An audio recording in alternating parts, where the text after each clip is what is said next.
Well, school choice is up for debate again in the Idaho State Legislature. While supporters say this will lead to more opportunities for students, critics say it's a threat to public education. Thanks for being with us tonight. I'm Kirsten O'Connor. And I'm Derek Dice. Many conservative states have already adopted this system, and it's already been discussed for a number of years in Idaho.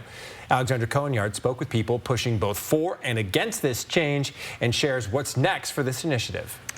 School choice lets parents use state funds to help pay for private tuitions, homeschooling, or any other education option they feel is best for their child. Legislative leaders are pushing for this and say that it is what Idaho needs. Critics are raising concerns for the future impact it will have. It did not take long for Governor Brad Little in his State of the State and budget address to express his support for the school choice proposal. While no draft bill has been released yet, legislators like Senator Lori Dan Hartog have spoken about their plans of bringing the controversial initiative back in this year's legislative session.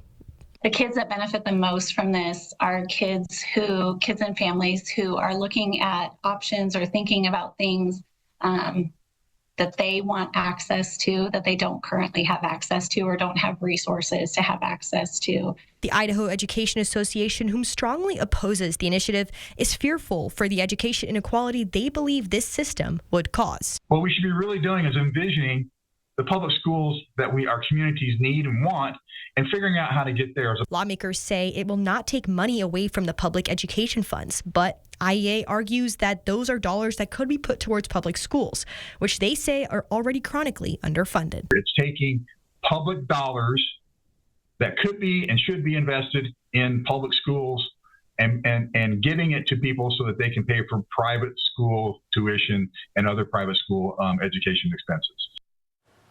Governor Little suggests $50 million from the state budget go towards school choice. Senator Dan Hartog says up to $5,000 could be allocated to a student and up to $7,500 if a student has special needs or a disability.